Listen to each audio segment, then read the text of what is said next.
I worked as a park ranger for almost 9 years before I finally quit. People think the hardest part of the job is recovering bodies or getting lost hikers out before a storm rolls in. It's not. The hardest part is pretending the things you saw out there weren't real. Most rangers have stories they'll never file in an official report. Stories that stay buried because nobody wants to explain them. Nobody wants to sound insane, but after what happened across those forests, after all the disappearances and shutdowns and cover stories, I stopped caring about sounding crazy. These are the stories we never told the public. The first one happened in Sector 12. Sector 12 was technically still open to campers, but nobody liked working that region. It sat 3 hours north of the main ranger station, surrounded by steep ravines and dead radio zones. The trees there grew unusually dense, thick enough to block sunlight even during midday. We'd already had 3 missing persons cases that summer. Officially, they were hiking accidents. Unofficially, nobody believed that. The last group to disappear were college kids from Oregon. 5 campers entered Sector 12 on a Friday afternoon. Their abandoned tents were discovered 2 days later. No bodies, no blood, just shredded canvas and deep drag marks in the mud. I got assigned to overnight patrol after the discovery.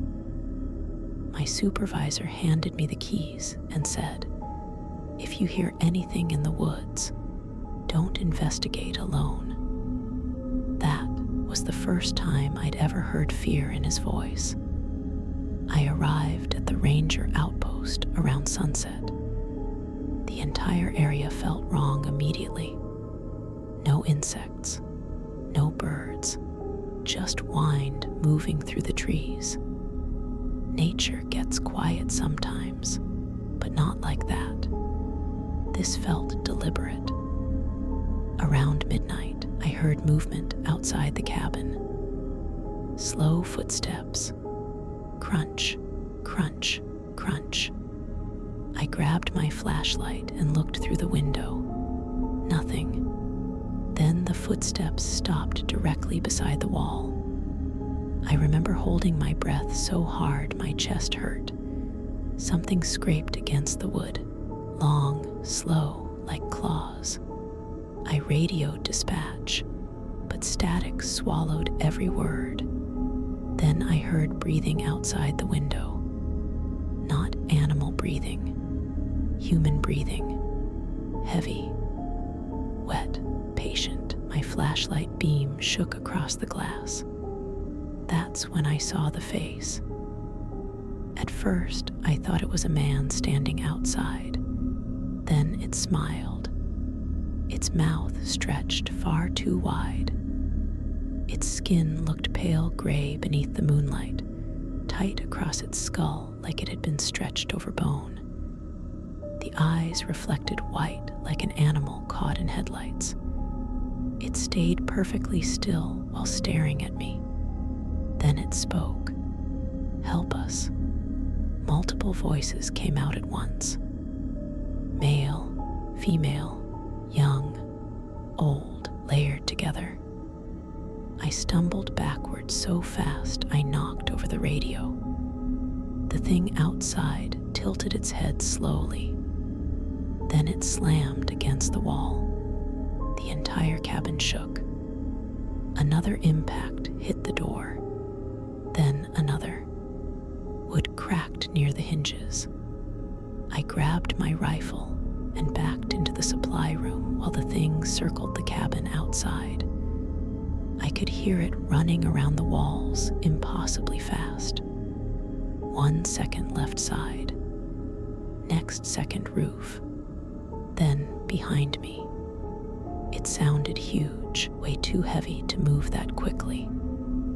Then came the screaming. Not from the creature, from the woods, human screams, dozens of them, all around the cabin. People crying for help, some begging, some shrieking in absolute terror. I almost opened the door because one voice sounded exactly like my younger sister, but she lived 2 states away. That's when I realized the sounds were bait. The walls kept shaking harder. Glass shattered in the front room. Something entered the cabin. I heard claws scraping across the floorboards. Then silence. Complete silence. I stayed frozen in the supply closet for nearly 20 minutes before hearing footsteps leave the cabin. When dawn finally came, I stepped outside. The front door hung half torn off its hinges. Deep gouges covered the walls, and surrounding the cabin were footprints. Not paw prints, human footprints, bare feet, at least 50 sets, all leading into the forest. None leading out. Sector 12 closed permanently 2 weeks later after another ranger vanished during patrol. They never found him, but they did recover his body camera.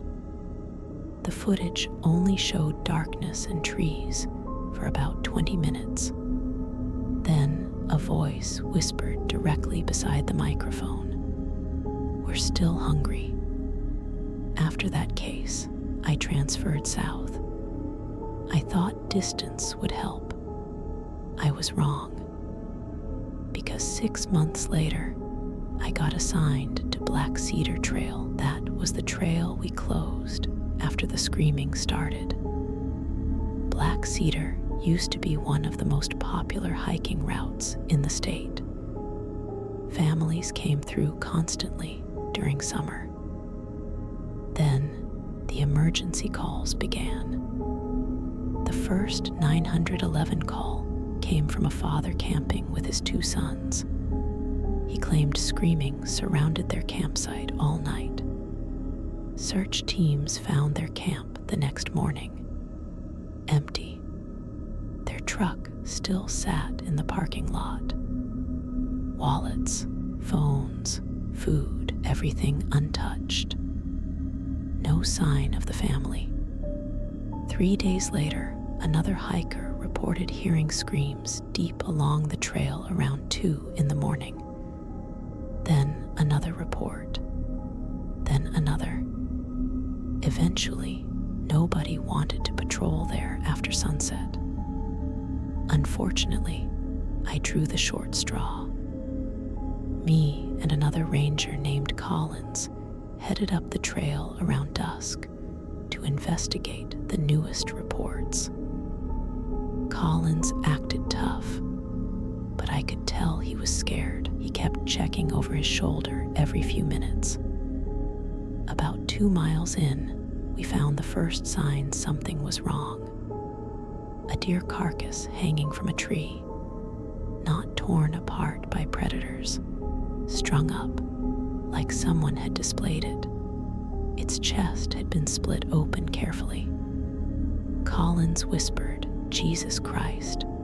Then we heard the scream far away, a woman screaming in absolute panic. We both froze. The scream echoed through the trees again, closer this time. Then, suddenly, it stopped. Collins radioed dispatch while I scanned the woods with my flashlight. That's when I noticed movement between the trees. Figures, tall and thin, standing completely still, at least 6 of them. I raised my flashlight directly toward them. Gone. Every single one vanished the instant the beam touched them. Collins finally got through to dispatch and requested backup. Static answered. Then Another scream erupted nearby. This time it sounded like a child. I started moving toward it before Collins grabbed my arm.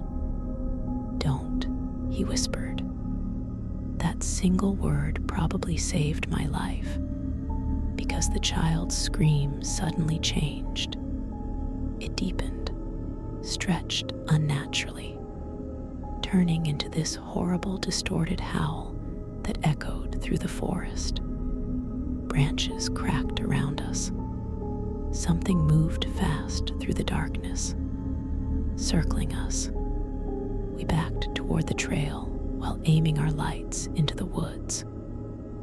That's when Collins spotted one standing behind me. His face went white instantly. I turned around. The thing towered nearly 7 feet tall.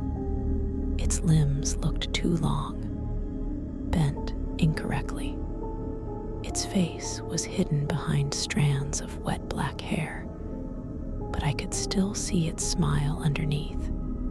Huge, too wide. The creature tilted its head slowly while making soft crying sounds. Then more shapes emerged behind it. Dozens, watching us silently. Collins fired first.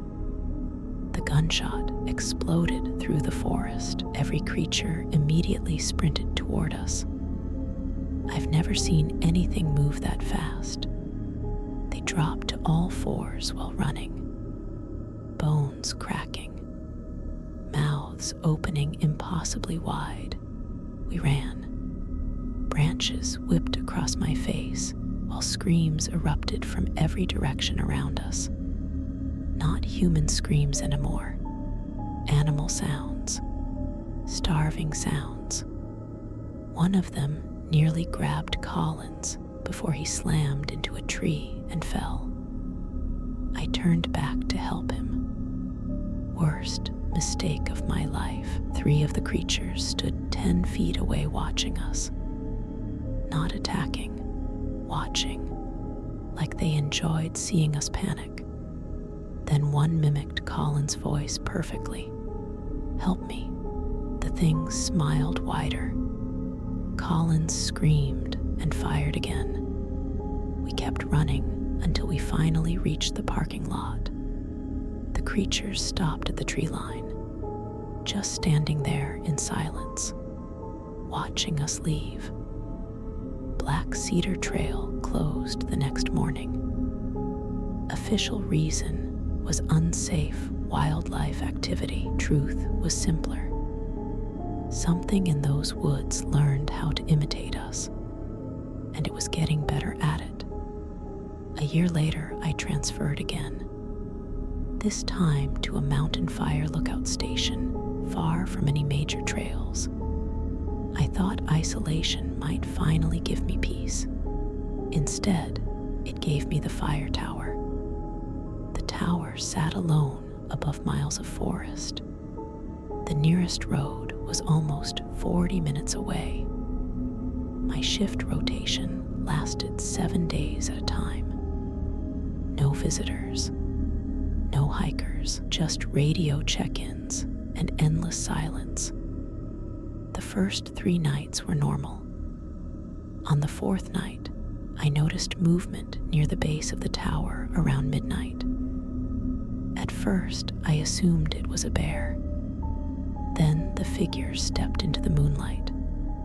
A man stood below the tower staring up at me. I grabbed binoculars. The second I focused on him, my stomach dropped. His face looked wrong. Skin pale, eyes reflecting white, wide smile. Same smile. He waved slowly. I radioed the station immediately. No response. Static only. Then the tower stairs creaked. Someone was climbing.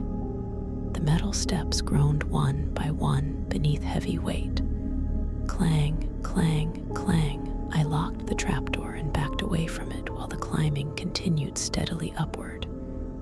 No hurry, no panic. like it knew I had nowhere to go.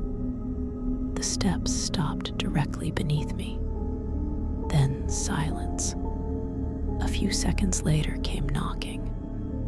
3 soft taps, then a voice. "Ranger," it sounded exactly like my supervisor. "Open the hatch." I didn't move. Another knock. "You're in danger up there." The voice changed. Now it sounded like Colin's, then my sister, then a child crying. I stared at the hatch while sweat dripped down my neck. Something scratched lightly against the metal underneath. Then came laughing. Low, wet, multiple voices together. The tower suddenly shook hard. Another impact hit beneath me. Bolts rattled loose from the floor. I realized whatever stood below wasn't alone. Shapes moved around the forest surrounding the tower. Dozens of them, all staring upward. The hatch handle started turning slowly. Metal screeched. I jammed a crowbar through the lock while the thing below kept whispering, "You left us hungry." Then something started climbing the outside of the tower, not the stairs, the outside. Metal screamed as claws scraped upward toward me. I shined my flashlight over the edge. A pale face looked back from halfway up the tower, smiling, its jaw unhinged, wider than humanly possible. I nearly fell backward. The tower shook violently again. One of the support beams snapped below with a loud crack. I knew the structure wouldn't hold much longer, so I made the dumbest decision imaginable. I climbed down, not the stairs, the emergency ladder running down the backside. The creatures gathered beneath the main staircase, while I descended silently through darkness. About halfway down, one of them looked up. Its smile widened instantly. Then they all started moving. I dropped the remaining distance and ran into the woods while screams erupted behind me. The fire tower collapsed less than 5 minutes later. Officials blamed structural failure, but they never explained why every support beam had deep claw marks cut into the metal. After the tower incident, I considered quitting permanently. Then the Calloway case happened and everything became worse. 11 years earlier, a hiker named Daniel Calloway disappeared during a solo winter expedition. Search teams never found a trace of him. No body, no gear, nothing. Then one night, he walked out of the forest, alive. A local gas station employee called us after seeing him stumble onto the highway near midnight. I arrived first. Daniel sat wrapped in a blanket beside the patrol car. At first glance, he looked normal. Thin, dirty, exhausted. But something about him felt deeply wrong. He stared at people too intensely, never blinked enough, and his smile lingered too long whenever someone spoke to him. I asked where he'd been all those years. He answered quietly, "In the trees." Everyone assumed trauma had broken his mind. But things got strange quickly. Medical staff discovered Daniel hadn't aged properly. He looked maybe 5 years older instead of 11. His fingerprints matched perfectly, but his blood work came back abnormal. Body temperature too low. Heart rate inconsistent. Then the deaths started. Animals first. Pets disappearing around town. Then livestock found mutilated near the forest edge. One deputy claimed he saw Daniel standing motionless in the woods at 3 in the morning, barefoot in snow, smiling.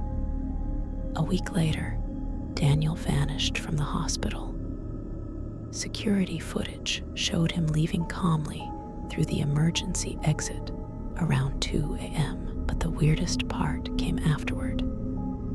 Every camera near the woods malfunctioned simultaneously for almost 4 hours. That same night, we received emergency calls from campers hearing screaming in the mountains. I joined the search party. Around dawn, we discovered one of the campsites destroyed. Tents shredded. Blood everywhere. No bodies. Then we found footprints. Bare human footprints in fresh snow. Leading uphill into the forest, we followed them for nearly a mile before reaching an old ranger shelter. The door stood open. Inside, the walls were covered in scratches, and written repeatedly across the wood in blood were 3 words: still so hungry. Then Daniel stepped out from behind the shelter. At least I think it was Daniel. His mouth stretched too wide now. His eyes reflected white. His arms looked unnaturally long beneath the oversized hospital clothes. He stared at us silently while more shapes emerged between the trees behind him. Smiling, waiting. One deputy panicked and fired. Daniel moved impossibly fast. 1 second, standing still. Next second, directly beside the deputy. The screaming that followed still wakes me up at night. We ran. Nobody even tried fighting anymore. Because deep down, we all understood something horrifying. Daniel hadn't survived those 11 years in the wilderness. Something else had returned wearing his face. The final story is the one that made me resign permanently. It started with a cave discovery near Pine Hollow Ridge. A pair of hikers reported strange smells coming from a collapsed ravine. My team got sent to investigate. At first, it looked like a normal cave system. Narrow entrance, cold air, deep limestone tunnels. Then we found the backpacks, hundreds of them, stacked floor to ceiling inside the cavern. Old hiking packs, children's bags, camping gear covered in dirt and mold. Some dated back decades. Every missing persons report from surrounding forests suddenly made sense. The cave stretched deeper underground than expected. We followed the tunnels for nearly an hour while cataloging evidence. That's when we found the names carved into the walls. Thousands of names. Some scratched deeply into stone. Others written in dried blood. People who disappeared over 30 years. Then we heard movement deeper inside. Soft footsteps. Bare feet slapping against wet stone. Our flashlights caught figures watching us from distant tunnels. Thin, pale bodies disappearing around corners. We called for immediate evacuation, but the cave changed. I know that sounds impossible, but the tunnels stopped matching our maps. Passages twisted differently. Dead ends appeared where exits should have been, and everywhere we went, we heard whispering, human voices layered together.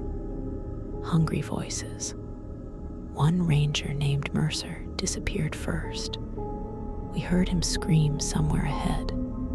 Then silence. When we found his flashlight, it was still warm. No sign of him. That's when the lights started going out, one by one. Darkness swallowed sections of the cave behind us, while shapes moved just beyond visibility. Then came the mimic voices. Mercer calling for help. My supervisor yelling directions. Children crying. One voice even sounded exactly like me. I finally saw one clearly near an underground chamber. Tall, hair hanging over its face. Mouth split into a huge smile. Its ribs pressed against pale skin like it had been starving forever. And surrounding it were dozens more, watching silently from the dark. I realized then what the backpacks meant. This wasn't a feeding ground. It was a nest. The creatures rushed us all at once. Screaming echoed through the cave, while flashlights bounced wildly across the walls. People fired weapons blindly.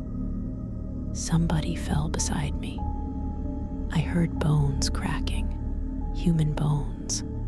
I ran without looking back. The tunnels behind me filled with laughing. Not normal laughter, wet laughter, animal laughter. I finally saw daylight ahead and sprinted toward it. Only 3 of us escaped that cave. Official reports blamed toxic gas exposure, causing hallucinations. The cave entrance was dynamited shut 2 days later. But before demolition, crews sealed it. One worker reported hearing voices from deep underground, crying, begging to be let out, using the voices of missing people. I never returned to ranger work after that. Sometimes people ask why national parks close trails so suddenly, why entire sections become restricted overnight. Most assume it's weather, wildlife, budget problems. Sometimes that's true, but sometimes the forests hide things older than us. Hungry things, things that learned our voices. And if you ever find yourself camping somewhere deep enough that the woods go completely silent at night, listen carefully. If somebody calls your name from beyond the trees, make sure they sound human before you answer.